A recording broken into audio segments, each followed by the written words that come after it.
Hello everybody and welcome to this year's penultimate Man Caves and Margaritas. And here we are, sub-zero temperatures. Electric blanket on the go. Electric blankets. And Jack to keep us warm, right? You've got your McCready, coat on. Yeah. Dun, dun, dun, dun, dun. Have we watched that? Have we watched the thing? No, we haven't yet. No. Okay. And talking of which, the film that we've just watched had some elements to it, I thought, The Thing, actually. Yeah. A little bit in places. The pacing, some of the music was similar, wasn't it? Yeah, that whole idea of the growth as well, it getting bigger. So today we watched the Andromeda strain. Which is your choice. Which is my choice. And we didn't check when it was made, actually, did we? No, I mean, if I had to guess, I would say early, not late, I'd say early 70s. Yeah, early to mid 70s, I'd From say. the sets and stuff like that and whatnot, I think. Yeah. And I remember when I was first started getting into films, it was one of the very first films that made me think, oh, hold on, there's something about this filmmaking thing that made me want to dive into it a little more deeper, and kind of... It fascinated me, this film did. I could totally see why, because if I'd seen that... And let me just say, by the way, I thought I'd seen that, but I was getting confused between that and films like when we first came in, I was saying about the Philadelphia experiment and stuff. Oh, yeah. And I was getting confused, and so I haven't actually seen that. Oh, I did. Right, that's so good. That's the first. That's the first for me. Well, I was hoping you hadn't seen it. I mean, yeah. I haven't even met many people that have seen it. It's a real niche kind of... Well, I only knew that because you were telling me... So basically, Driz and I always try and guess what film the other person's showing, right? And Driz had said to me, it's a sci-fi film from the 70s. It's a slow burn film, so the payoff's near the end. And it had been written by Michael Crichton. And the only reason I knew... I mean, I have three goes at it. First of all, I said, was it Coma? Which is, again, Crichton written and also filmed in the 70s. Which you need to watch that, by the way. That's really good. And then my second guess was... can't even remember what my second guess was, but another one of his. And then my third guess was, was it the Andromeda strain? And you were like, what? And it's not because I knew about the actual film, it turns out. It's more that I actually know about Michael Crichton's books. And I know which one of his books have been turned into films. I mean, the most famous one of his books, of course, is... Do you know? Yes. It's Left Me.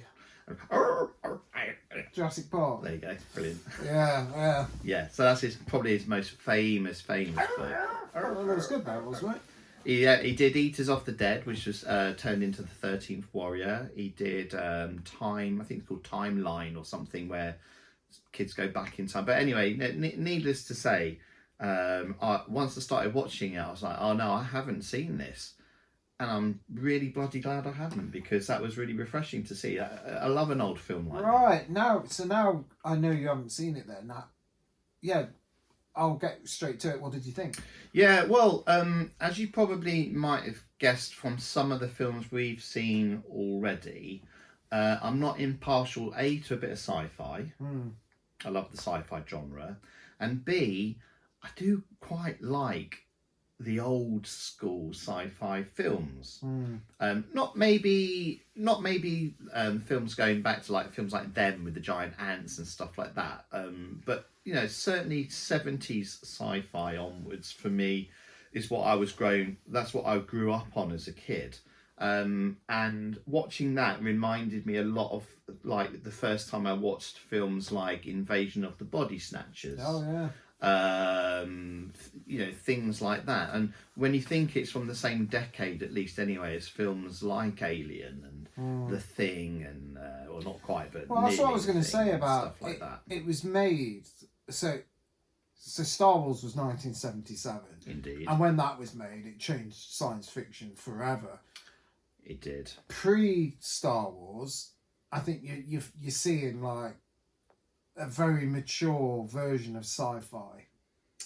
Yeah, which that was, wasn't it? Yeah, It's a thinking man's sci-fi, isn't it? It's an adults, definitely for adults. Yeah. Kind of sci-fi. It's very slow, and I almost felt like it's a documentary almost, because if they said like a scientific analysis about something, they wouldn't leave you just to take it for granted that they were right. They would literally get a textbook out and read the. There was lots of there was lots of information coming at us to try and give us the facts and things like that. Like a lot of research had been done. I'll tell you what I did find really, really interesting is that we often think about films like Blair Witch and stuff like that, where they pretend that it's a real story when obviously it's not, and that's done as hype. Now, that clearly wasn't a real story, but it starts, doesn't it, by giving us all this spiel about it being real and about how they've used all the facts around it to be as factual.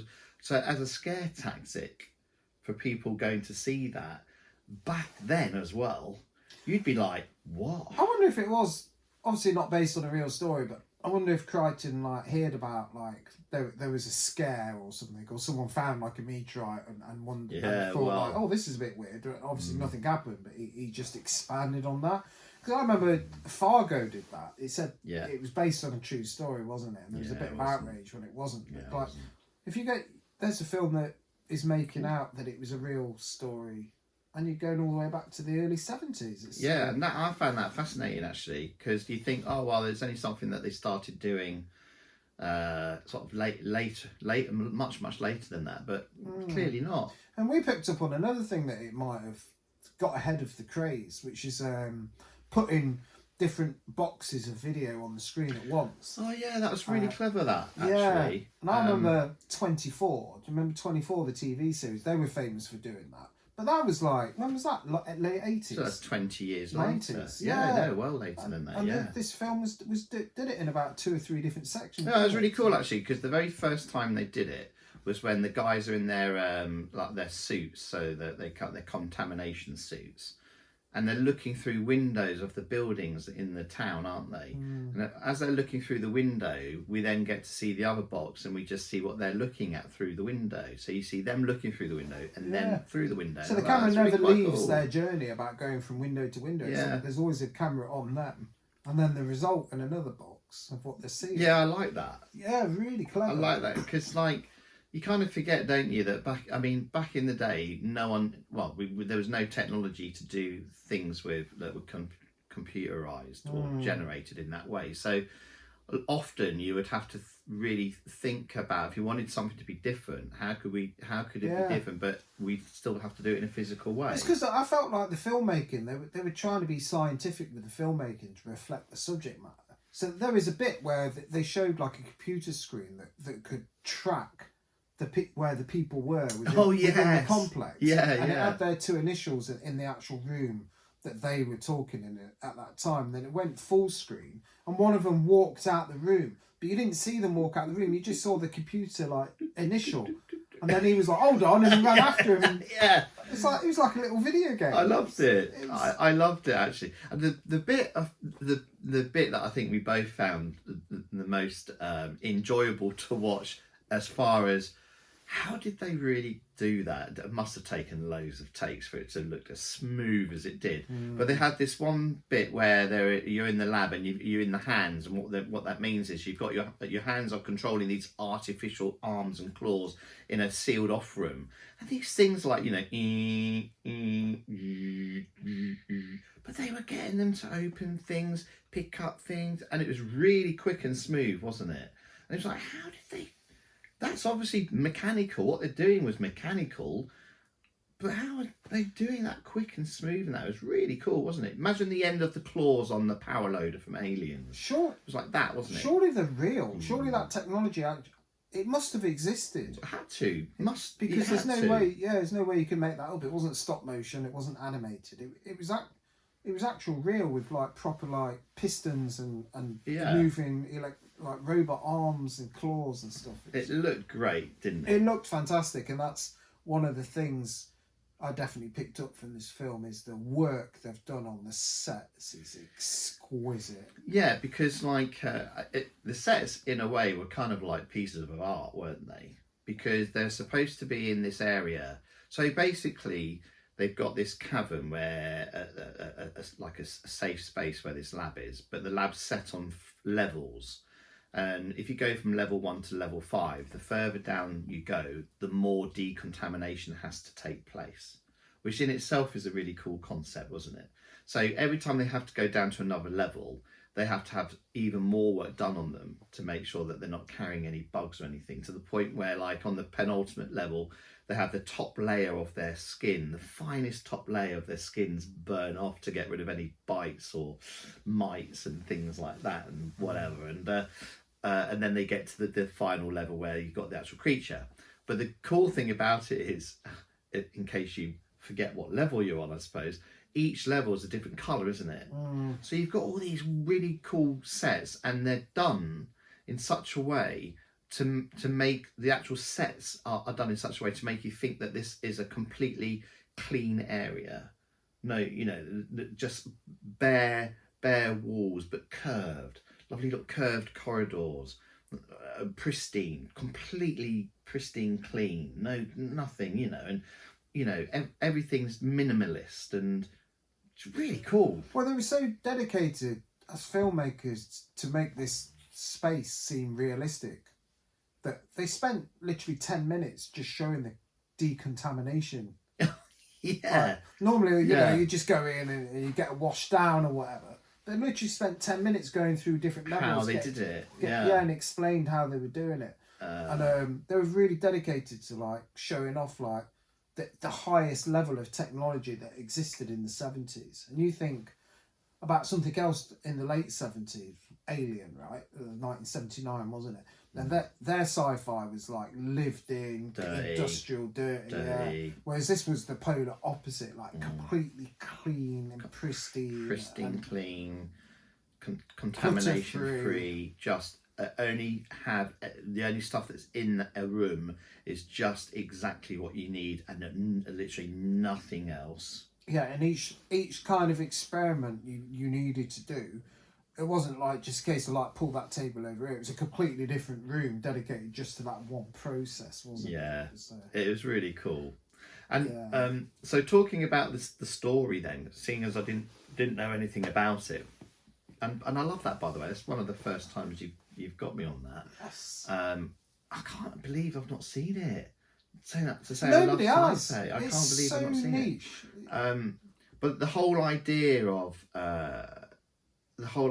an alien species not being, as we would think, something of a certain size, but it being bacterial in molecular level, and then it comes into our environment, and then things in our environment are there which it can feed on to make it grow, and then that whole realization that if we can't find a way to stop it now that it's on the planet, although what's landed on the planet is probably that much can soon become completely, you know, engulfing and would kill us all unless we find a way to stop it. And their original plan was to nuke it, but it actually feeds off that energy, that kind of energy. So that was quite funny actually, wasn't it?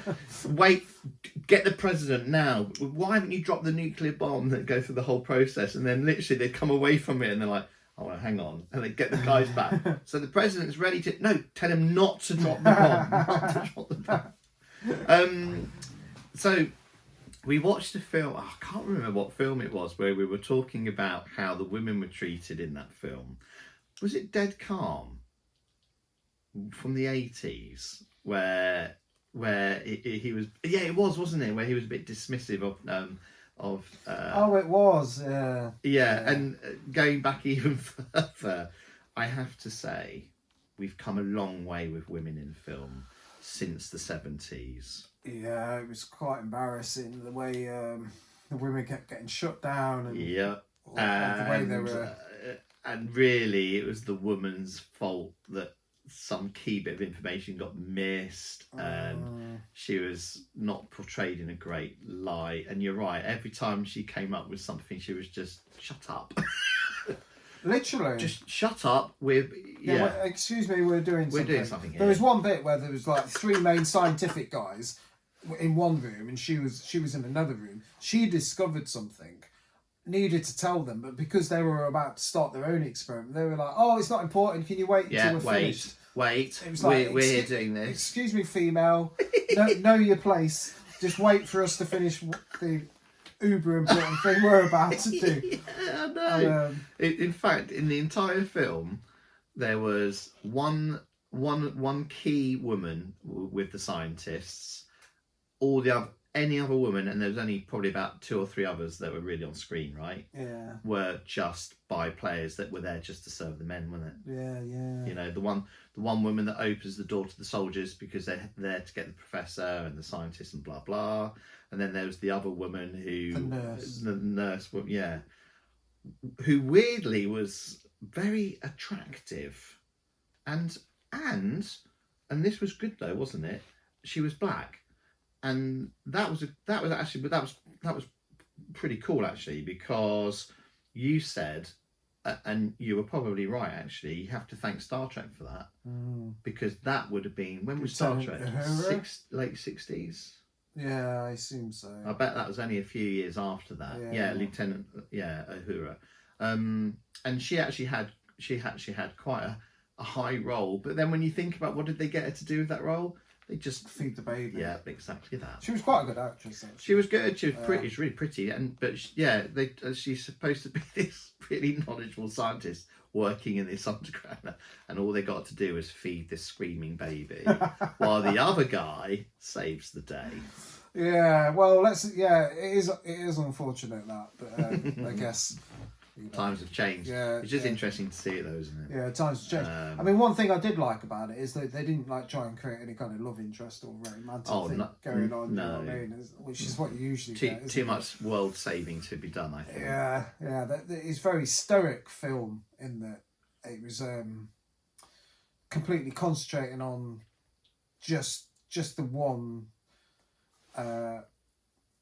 It was a mystery film on this, wasn't it? They just had to solve this mystery. Mystery, sci-fi, with its own little bit of horror thrown in, but potential horror, subtle horror. Yeah. So basically, shall we give the viewers a little synopsis then? Because we haven't really done that, and if they don't know what we're talking about, an idea of the story, maybe. Yeah, well, it's a bit late now. I've been here for like 20 minutes into it. So basically, so right, I'll do. Do you want to do it? No, you can do it. Oh, okay. Right. So basically, this little satellite that's come down from space that we sent up there has landed in this little township, and there's something in the satellite that's caused all the people in the township to die. But not just to die, all their blood has literally turned to powder. Which, and by the way, we'll talk about that scene in a minute, shall we? Anyway, so basically they've got to try and find out what's caused it. And it turns out that this satellite has a tiny bit of meteorite in it with these green bits in it, and these scientists are there to try and establish what is causing it to cause humans to die, and they've only got hours to solve it really. And while they're solving it, we get to see certain things on the surface to what's happening as well, because obviously it's spreading, isn't it? On the surface it's spreading, and while it's spreading, obviously they've got to try and do what they need to do before loads, thousands, millions of people die. So there is that sort of tension there, isn't there? Which is built up and done really well right at the end, I thought, with the key business. That was cool.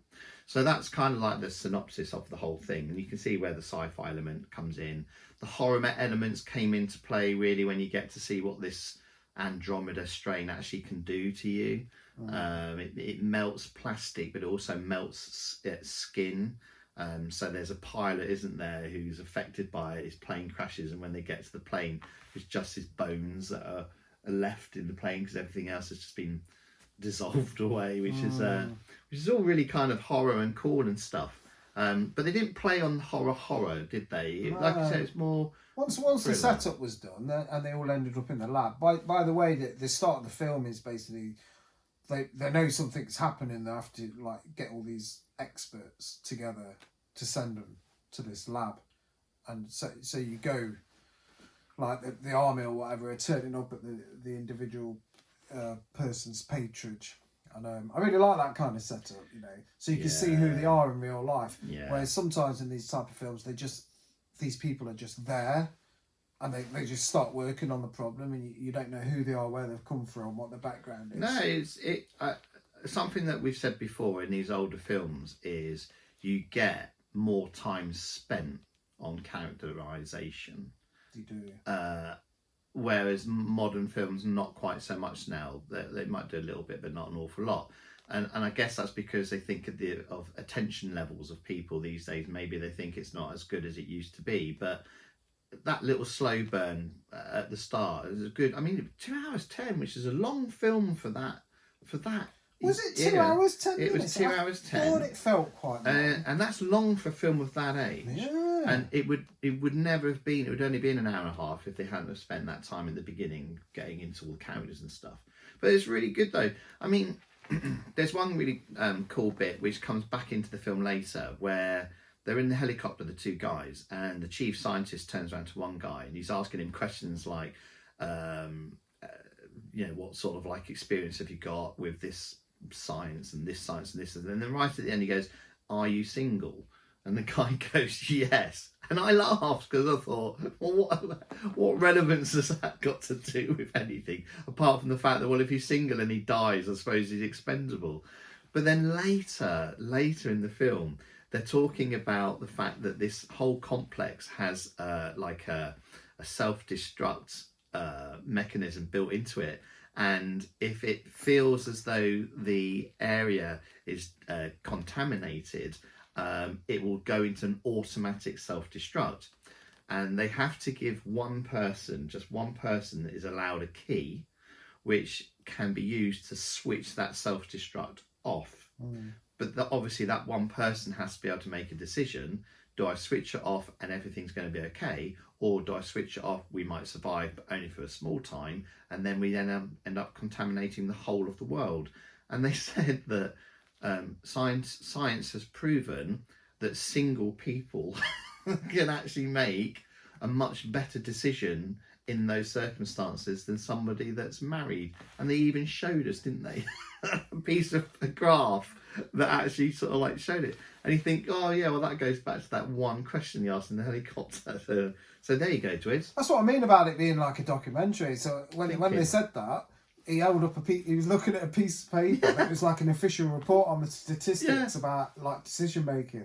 It's like, yeah, it was good. But that's a real thing, isn't it? They like people with the key for the nuclear bombs. They usually have to go through. They usually have single people doing it. Do they? Yeah, the people that, because like if you've got your family, they're like, no, you're not going to blow. Not going to do it. I'm not going to turn the key. Yeah. I'm not going to start a thermonuclear. Another thing I noticed that I really liked, like I like my films to feel as realistic as possible. Right? So you got 4 leads, right? Like doctor, scientist, blah blah blah. Yeah. And they all, to me, looked like they probably did do those jobs.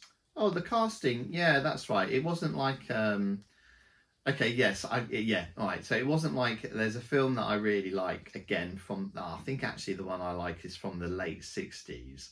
I really like it, sci-fi, called Fantastic Voyage. Have you heard of that one? Is that the one where they go inside the body? Yes. Yeah. They shrink them down. But the one thing about that film is that they cast Raquel Welch as this assistant to the main guy who's built the laser that can do it, and you think, yeah, okay, there's only one reason that you cast Raquel Welch. You know what I mean? And it's like, yeah, okay. So yeah, you're right, actually. So me and Claire last night, right, we're watching this film called, I think it's called The 355 or something like that. 355? I've not heard of that. And it's about these 4 women that it's kind of like James Bond, but it's like an ensemble of these 4 women, and I'm gonna have to be careful. I don't want to get us cancelled or anything like that. But there was obviously all the four women were really hot, obviously, right? Right. So one was a Latino woman, Right. one was black, one was German, one was American, Right. and they were all cast in these spirals, a bit like James Bond. They're all tall, like skinny, like little delicate things. So they're all like having scraps and stuff. Do you know what I mean? It's like, come on. And at one Wasn't point, the Charlie's Angels remake, was it?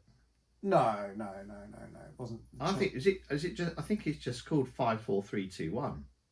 It's called it's 355. I think. Oh, is the 3, 5? It's got Diane Kruger in. Oh right. Okay. I can't remember the names. I digress. I'm sorry. Right, but at some point, anyway, my partner said, I'm surprised there isn't an Asian woman.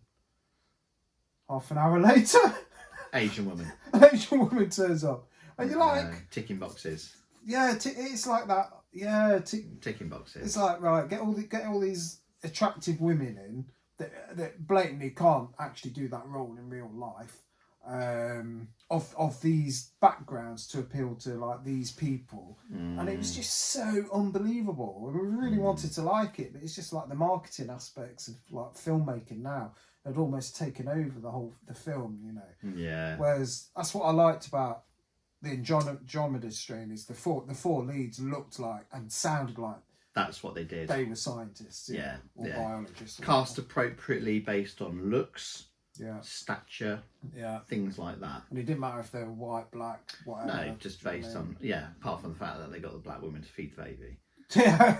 All the film. God, I never thought of... Yeah. There's one bit where someone slapped her ass as well. Patient in the bed, the patient in the bed, this horrible old like guy, and she just casually removes his hand from her bum. So you're feeling better? Are you feeling better now than I? Because that's what they did in the 70s. I suppose that's a good question, right? From the two extremes that we talked about there, you've got the... I don't know what to call it. You know, the PC, politically correct, like representing different like minority groups and things like. You can have that kind of movie, or you can have like a movie that disrespects women in today. I know. Which would you prefer? Well, neither are good, really, are they? No. What you want is the right casting, like we had in this film, but without the clear distancing between what men did and what the women were doing in that Which film. is one of the reasons why I always say Alien is one of the best movies ever made. Sigourney Weaver, top woman, saves the movie, so to speak. Yeah, there's She's no the hierarchy hero. based, and everyone looks like they do in what they do. Totally Ridley Scott's decision that, because it should have been all men, but you probably know that. No, I didn't know that. Yeah, it started life as a story called Star Beast. And you know Dan O'Bannon, who wrote it, right? Yeah. So it started life as a story called Star Beast, and the entire crew were men, and it was Ridley Scott that made the hero a heroine. Wow. What a cooler. That is cool. What a decision, hey? Yeah, that is very cool. Anyway, there you go. So yeah, we're getting there, and that was late 70s. Not that long after that one, I suppose, but you know. There was this one scene I wanted to talk about actually, where they. I mean, can I just say as well? By the way, actually, while I'm still thinking about it, it didn't pull any punches, did it? At the start, when you're seeing all the people in the town dead. No. Did it? No. And those actors, the kids as well as the men and the women, were actually pretty good at playing dead. Because I was watching now, when someone's playing dead on film, I always look at their stomach. I don't know what you do. Let's see if it's moving. Because I want to see how dedicated are they. As an extra, did they hold their breath, or didn't they? Because I like to think, that he's holding his breath. He is. Look, that's no movement there at all. And there was one bit where they were on this guy for a short while, and he wasn't blinking, couldn't blink, couldn't do anything, and couldn't move, and they did it quite well. So, but they didn't put any punches. We had dead kids, dead animals. We had the woman that had hung herself, the guy that had committed suicide in the bar. And back then, I mean, that would have been quite hardcore. Do we know what certificate it was? No idea. Be interesting to have a look at that later, actually. In fact, let me look at the. Because I'll tell you what, there wasn't a 15 certificate back then, was there? Well, Right, there was no PG, So it's either going to be a U. Well, it says PG, but this is Blu-ray. So Yeah, it's like it a re-release. re-certificated it, isn't it? Yeah. I think we need to find that out. I wouldn't be surprised, if that started life as an 18, purely because of that one bit where 1971. There you go, 71. Yeah, Wow. 70s.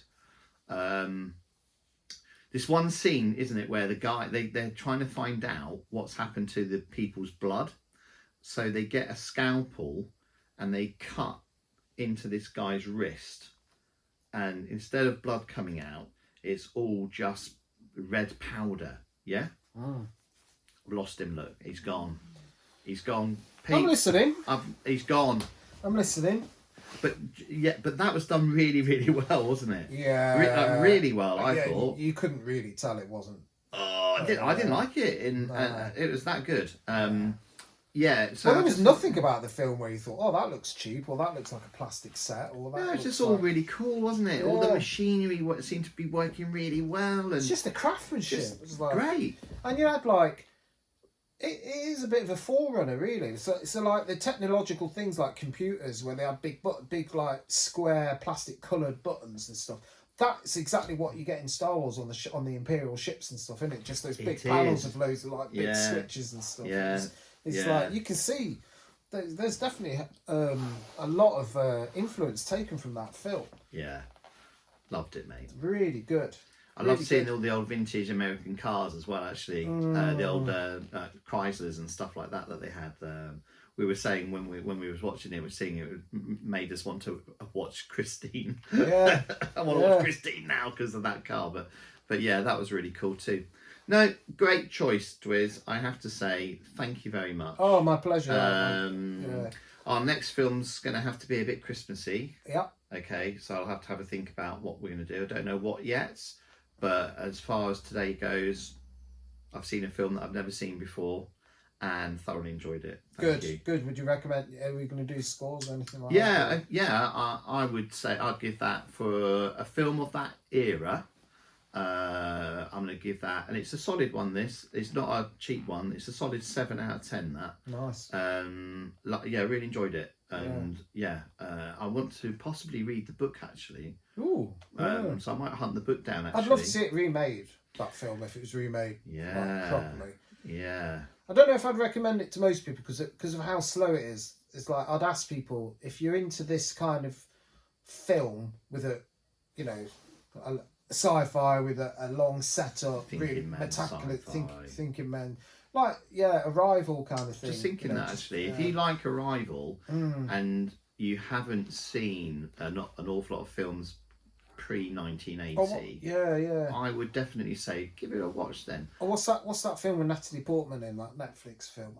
Annihilation. If you like Annihilation, that kind of mystery being unveiled and that whole idea of things that start off very small can, if you're not careful, end up becoming world killers.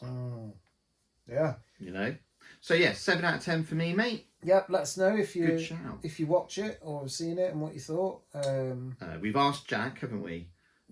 Jack was obviously quite scared, I think, because he spent the whole film with his nose tucked. He did, underneath, and he said he found the whole experience a bit rough. And on that note, see you next time at Gavin's for Christmas special.